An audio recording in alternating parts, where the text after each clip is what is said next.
If compound interest worked like they say, most Americans wouldn't be broke. You've heard the story 100 times. Start early. Let your money grow. Compound interest will make you rich. It's the golden rule of personal finance, repeated in classrooms, TikToks, and billionaire podcasts. The logic seems bulletproof. Put in $1,000. Earn 10% a year. Let it sit. Don't touch it. Wait long enough, and boom, you're a millionaire. Einstein, maybe, called it the eighth wonder of the world. And influencers sell it like a cheat code. But here's the truth. If this worked for the average American, we'd all be thriving. Instead, 60% of us are living paycheck to paycheck. The median retirement savings for someone in their early 60s? Just $89,000, in a country where healthcare alone can eat that up in months. So why the disconnect? Because compound interest only works if you have money left to invest, consistently, over decades. But with $2,000 rent, $700 car payments, $6 eggs, and student debt that won't die, what's left? This isn't about being lazy. It's not that you didn't start early enough. It's that America isn't built for average people to compound wealth anymore. And the harshest truth: compound interest isn't a strategy, it's a slogan. It keeps you obedient, hopeful, distracted, while the real engine of wealth moves somewhere else, far above your head. If you've ever wondered why doing everything right still isn't working, you're not broken. The promise is, this is where the illusion begins. Now let's peel it back. They said time would make you rich. But in America, time just makes things more expensive. The compound interest myth depends on one thing: that your life moves in a clean, upward curve. You start earning early, save consistently, and let your wealth snowball over time.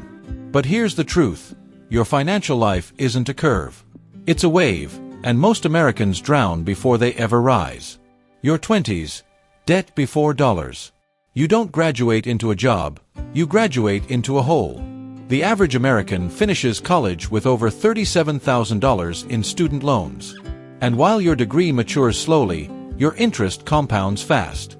Rent is $2,000 per month. Health insurance is $400 per month.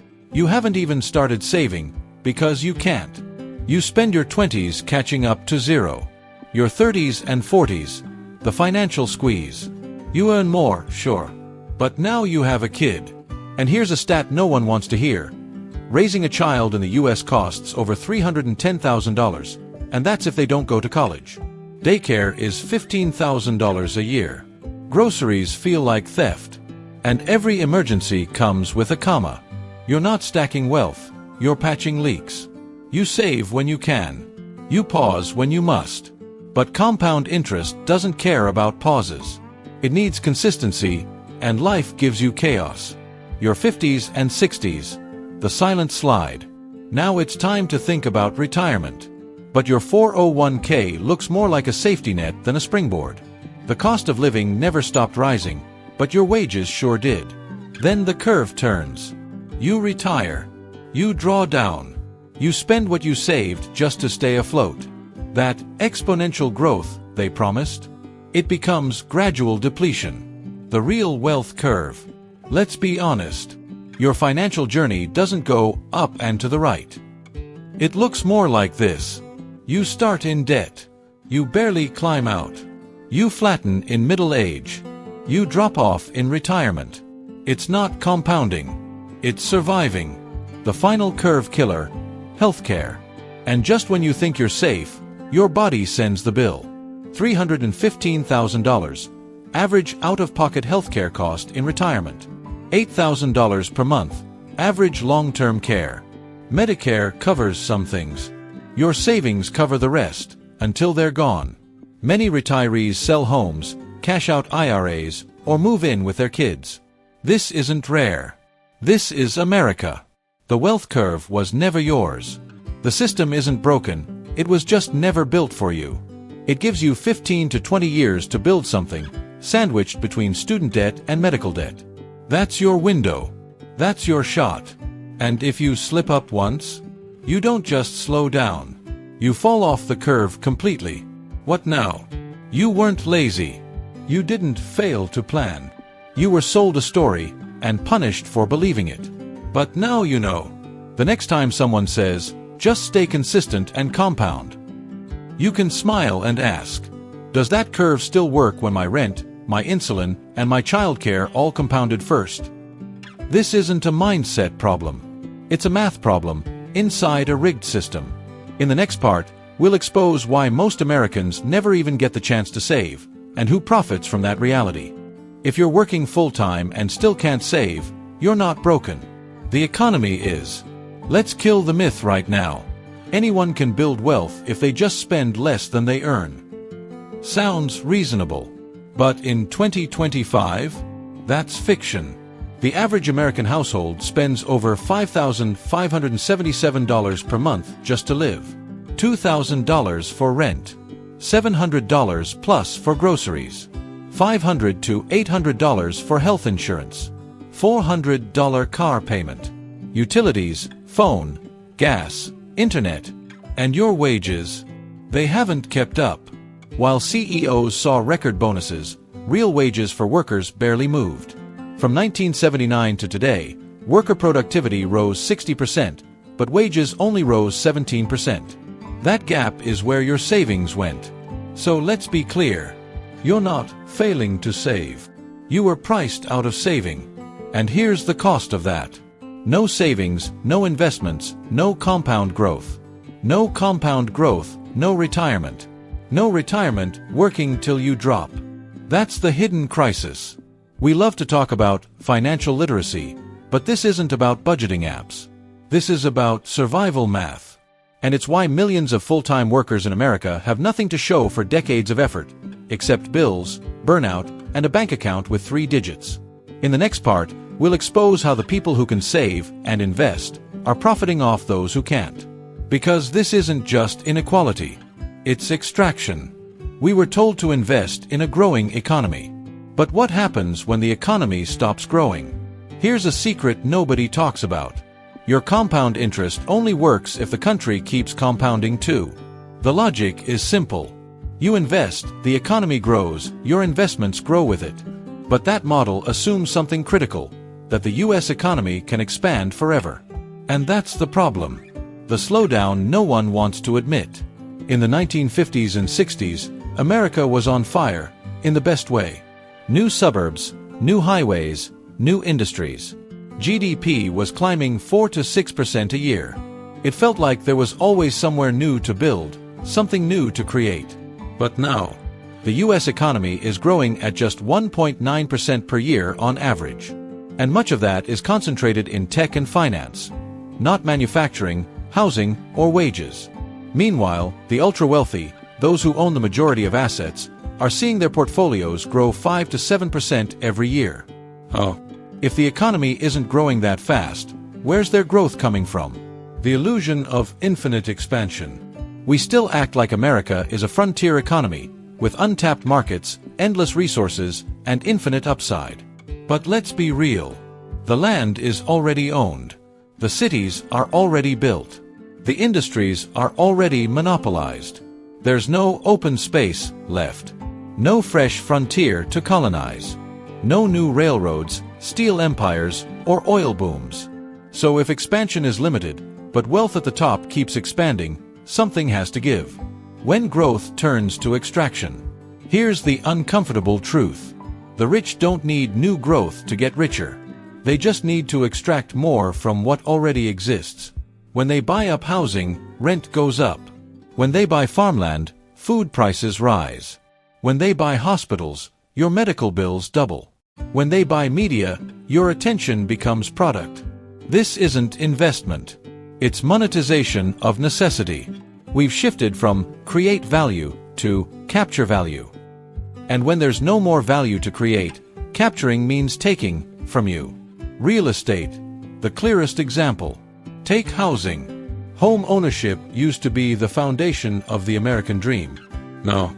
Institutional investors like BlackRock and Invitation Homes own tens of thousands of single-family homes. They didn't build those houses. They just bought them and raised the rent. You're not competing with other families anymore. You're bidding against Wall Street. That's not growth. That's resource consolidation. A rigged game. The wealthy have access to compounding because they own the system that compounds. They own the assets. They control the pricing. They lobby for the tax laws. They scale without creating, just by acquiring. So while your salary inches up by 3%, their assets jump by 7%. And the gap. It's not just inequality. It's a mathematical certainty. When the economy slows down, the only way the top keeps rising is by pushing everyone else down. The real shift. Once, being rich meant building something. Now, it often means owning what others depend on and charging rent forever. That's the hidden pivot in modern American capitalism. Wealth no longer flows from creation. It flows from possession. What's next? In the next part, we'll unpack what happens when ownership replaces effort and why your hard work can't outpace someone else's passive income. Because this isn't about how much you hustle. It's about who owns the finish line. The wealthy aren't building the future. They're buying it from under your feet. We were told wealth comes from value. Invent something. Start a business. Build a product. Earn money. Reinvest. Repeat. But that's not how the rich are getting richer anymore.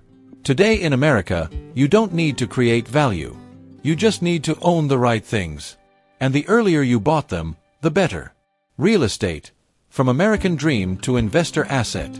Let's start with the most personal asset in American life, housing. For decades, home ownership was the cornerstone of middle-class stability. But now, you're not bidding against families. You're bidding against BlackRock. BlackRock, Vanguard, Invitation Homes, and other institutional investors now own tens of thousands of single-family homes across the U.S.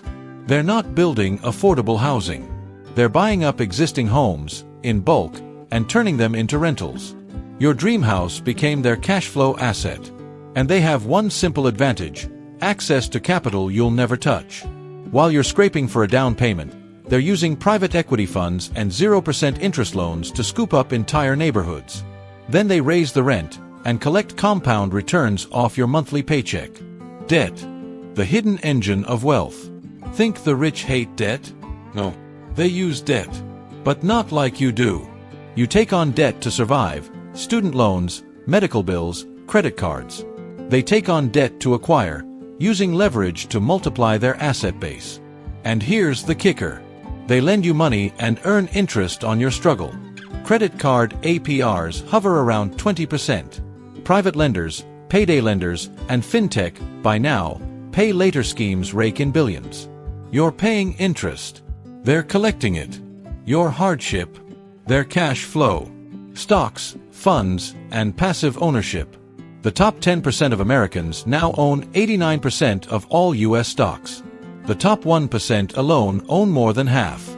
So when the stock market booms, it's not lifting all boats, it's flooding the yachts.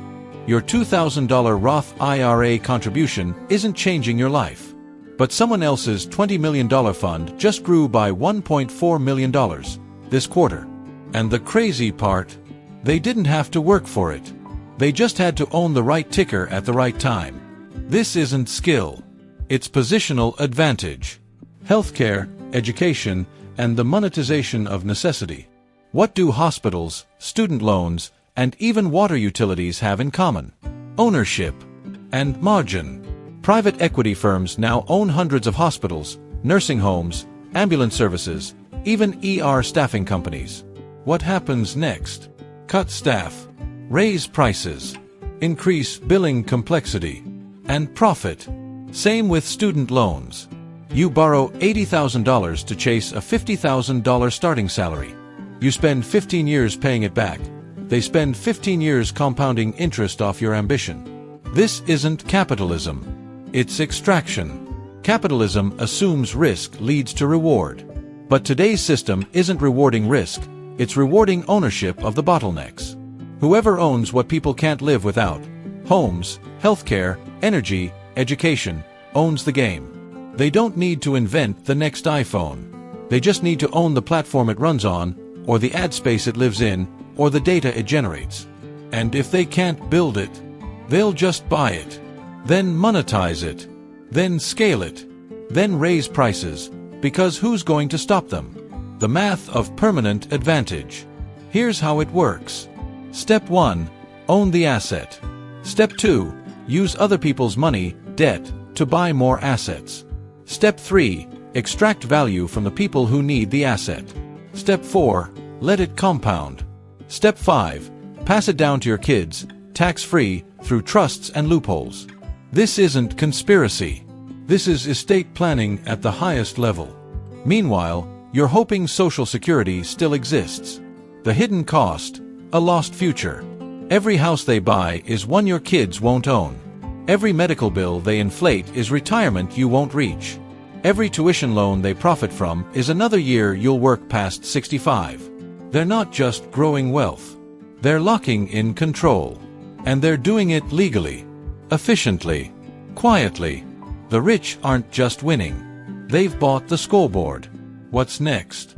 In the next part, we'll pull back the curtain on what this kind of wealth leads to, and how it warps not just the economy, but democracy itself. Because when one group owns everything that matters, what happens to everyone else? Your home value is up. Your net worth looks better. But your kids, they'll never afford to live near you. That's the lie buried inside the so-called wealth effect. Yes, your assets might be growing, but so are the barriers for everyone coming after you. Every dollar your home appreciates isn't wealth creation, it's wealth exclusion.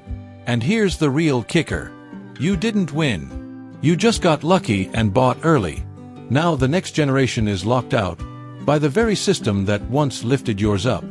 A Bible story we're repeating. In the book of Genesis, Esau traded his inheritance, his birthright, for a bowl of stew. He was hungry, tired, desperate, and Jacob said, "Give me your future. I'll give you something now." Esau agreed. That's what's happening in America today. We're trading the future of our kids and grandkids for short-term gains, rising home values, rising stocks, rising rents. And the elite, they're Jacob. They've written the contract, and they're walking away with everything. The final warning. This isn't just about housing or markets. This is about ownership and who gets to participate in America going forward. Because if we don't fix the tax system, if we don't break up asset monopolies, if we don't reinvest in actual working Americans, we won't just lose the middle class. We'll lose the entire idea of shared prosperity. And when a country forgets how to share, it forgets how to last. You'll move. If this hit you, don't just scroll. Like the video. Comment what part woke you up. Share this with someone who still thinks the market is fair. And subscribe, because we're not done pulling back the curtain.